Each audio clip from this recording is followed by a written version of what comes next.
maha tahu. Segenap sanjung tertumbuh hanyalah milik Allah yang maha agung.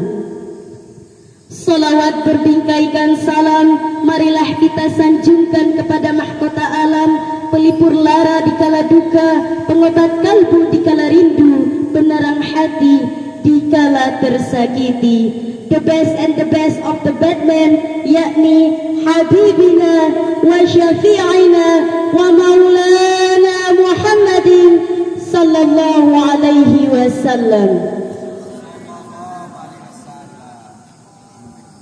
Pada kesempatan yang berbahagia ini, izinkan saya atas nama Septia Neneksi dari kelas 12 MIA 1 menyampaikan tausiah dengan tema peran pemuda di zaman milenial.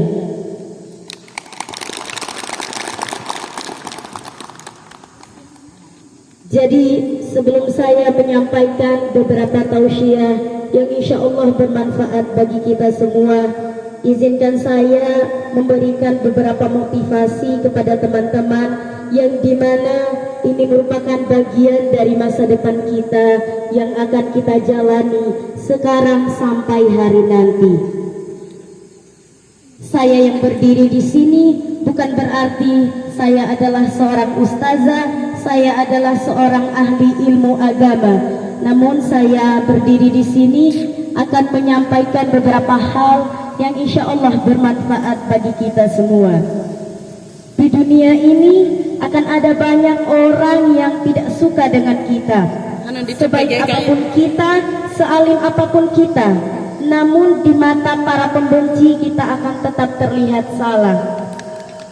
Jadi kalau kita susah hari ini, kalau kita miskin hari ini, kalau kita dikecewakan hari ini, kalau kita direndahkan hari ini, kalau kita terhina hari ini, maka terima itu sebagai sebuah kenyataan. Balas dendamlah dengan cara terbaik yang dilakukan oleh manusia, yaitu dengan menjadikan dirimu lebih baik dan menjadikan dirimu pribadi yang sukses.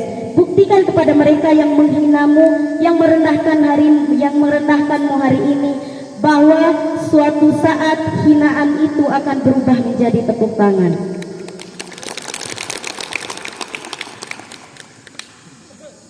Baik, hadirin yang dirahmati Allah Subhanahu wa taala. Berbicara mengenai pemuda pasti identik dengan masa muda.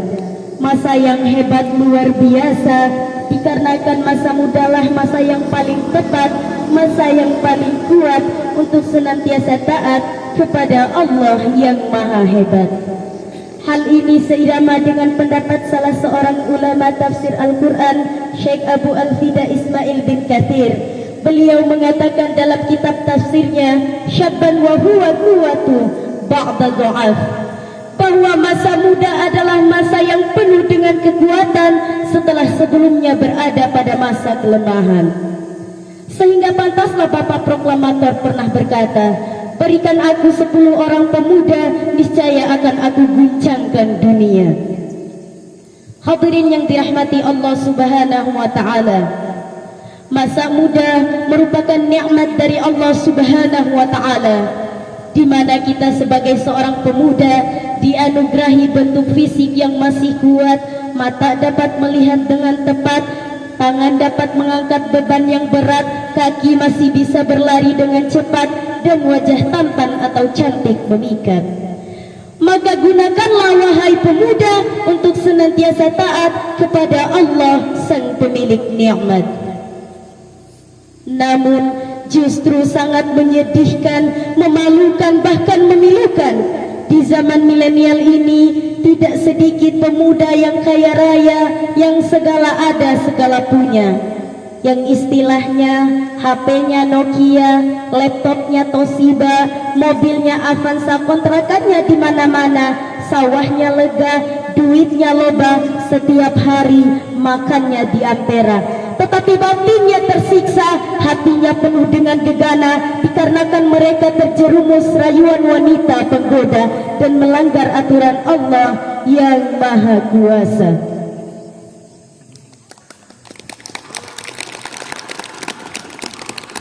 Hadirin yang dirahmati Allah Subhanahu wa taala. Sebagaimana Syekh Mustafa Al-Ghulayaini, seorang pujangga Mesir, pernah berkata, sesungguhnya di tangan pemuda lah letaknya suatu umat, dan di kaki mereka lah terdapat kehidupan umat. Rasulullah SAW juga pernah berkata, tiangnya agama adalah pemuda dan pemudinya. Artinya, apabila pemudanya baik, maka baiklah negara dan rakyat yang tercinta ini. Ini pun diamini oleh salah seorang sahabat beliau, Sayyidina Ali, menyebutkan bahwa Subhanul Yaum Rijalul Ghad, Rijalul Yaum Imadul Ghad. Ini pun diamini oleh salah seorang filsuf barat yang menyebutkan bahwa the youth of today, of tomorrow are the leaders. Bahwa pemuda hari ini adalah pemimpin masa depan. Hadirin yang dirahmati Allah Subhanahu wa taala. Kemudian timbul pertanyaan dalam hati kita, bagaimana kita sebagai seorang pemuda yang merupakan harapan bangsa, juga harapan mertua, dalam menghadapi dampak negatif dari era globalisasi ini? Jawabannya, Imam Sayyid Al-Qutub dalam kitabnya Asyarah Hayatu fil Islam memberikan solusi kepada kita, yaitu dengan cara tarbiyatul fardiyah. Kita sebagai seorang pemuda harus senantiasa menuntut ilmu pengetahuan. Oleh karena itu, kita sebagai seorang pemuda, marilah kita senantiasa menuntut ilmu pengetahuan umum, juga disertai dengan menuntut ilmu pengetahuan agama. Sebagaimana Albert Einstein pernah berkata, religion without science is blind, science without religion is lame. Ilmu pengetahuan umum tanpa didasari dengan ilmu pengetahuan agama adalah buta, dan ilmu pengetahuan agama tanpa didasari dengan ilmu pengetahuan umum adalah sangat berbahaya. Hadirin yang dirahmati Allah Subhanahu wa taala, tidak lain dan tidak bukan, kita sebagai seorang pemuda harus senantiasa menuntut ilmu sampai akhir hayat kita. Sebagaimana di dalam Al-Quran surah Al-Mujadilah ayat 11 memberikan jawaban kepada kita, Allah Subhanahu wa ta'ala akan mengangkat derajat orang-orang yang beriman dan berilmu di antara kamu beberapa derajat. Demikianlah tausiah singkat yang dapat saya sampaikan. Terima kasih. Saya akhiri. Wabillahi taufiq wal hidayah. Wassalamualaikum warahmatullahi wabarakatuh.